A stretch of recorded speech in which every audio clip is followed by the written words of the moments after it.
So there's a shorter video on this on the channel as well, but we're going to make a longer one because there's a whole lot to rant about when it comes to this.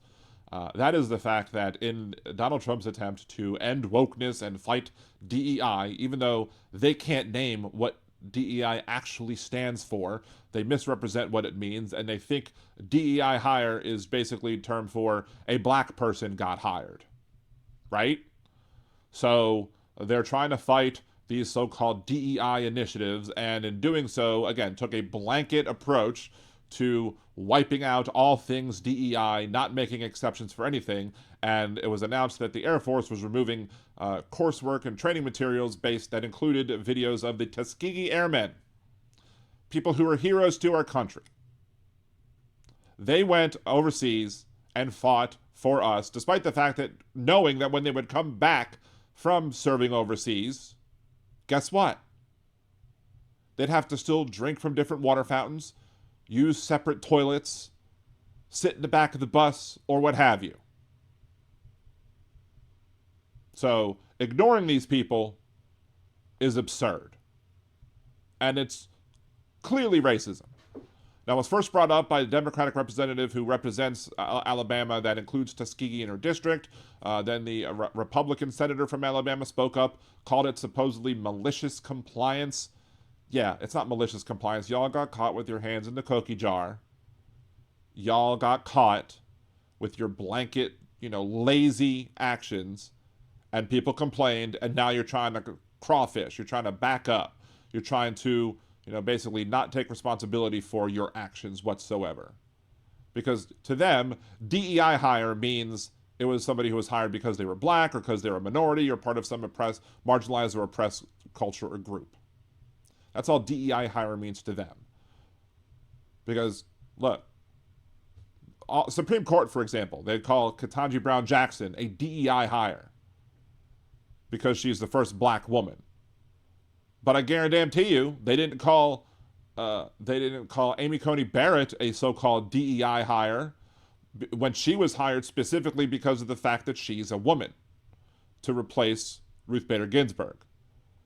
They didn't go out and say, let's find the best person. No, they specifically wanted to find a woman. I predicted well beforehand that if Donald Trump got to replace Ruth Bader Ginsburg, that it was absolutely going to be Amy Coney Barrett. And again, which was one of those things that I was wrong about. I wish I was wrong more often, but unfortunately I'm not. Conservatives will say, well, shouldn't you hire the best person? Well, what's the best? The best is subjective. The best could mean a whole lot of things. Like guarantee you, they didn't hire the best person when they hired Alito, but there you go. We've been stuck with Alito for a long damn time now, since the Bush administration. So no, their attempts to rail against DEI is just based purely in racism and bigotry, etc. But here's the thing that I thought of, again, that nobody else really had thought of and brought up. I haven't seen anybody else talking about this yet. And that's simply this. Did they mean the Tuskegee Airmen? Did they mean to talk about the Tuskegee Airmen, remove them from the coursework?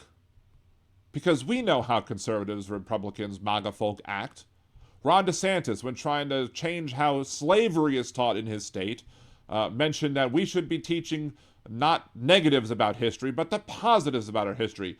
Like, he said we should teach that slavery gave people who were enslaved the ability to learn a new job and learn how to work and do a task or whatever, which is patently absurd, because even if true, even if being enslaved caused them to earn skills that could be used after they were freed, many of those people didn't get freed because slavery lasted so long, and B, it doesn't justify the enslavement of those people. Not one bit. Republican, MAGA, conservative type folks will sweep all of the negatives under the rug and instead want to make sure that we learn only American exceptionalism. They don't want to teach or learn about the bad things that happened in the past in this country. They want to stick their heads in the sand like frickin' ostriches and ignore it. And I'm just sitting here wondering, did they really mean the Tuskegee syphilis experiment? Because that is also a sin and evil from our past. that I'm sure these types of people would want to sweep under the rug and not talk about it, because talking about the bad things we did is not patriotic, according to these a-holes. So did they mean the Tuskegee syphilis experiment?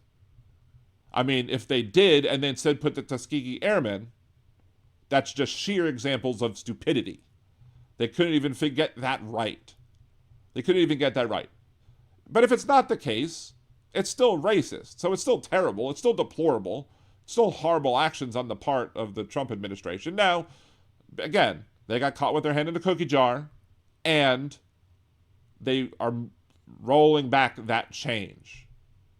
But it doesn't change the fact that they tried to do it, and we shouldn't let them get away with the fact that what they did was terrible. Regardless of whether or not they meant to actually take the Tuskegee Airmen out, or if they really meant the Tuskegee syphilis experiment or whatever, either of those are things that need to be learned about in the history of this country. The only thing that makes me think about the Tuskegee Airmen, and that's what they actually meant to do, was the fact that they're in the Air Force and this is an Air Force course. So that makes me lean that way a little bit, but still, it's still evil, awful, and wrong. What do you think? Do you think that it could have been do you think it could have been the Tuskegee syphilis experiment that they meant to talk about, but really by mistake put in the Tuskegee Airmen? Do you think they meant to do that and they're just racist and terrible? Leave your comments below. Remember to like the video, subscribe to the channel, and unless you're a Nazi, have a good day.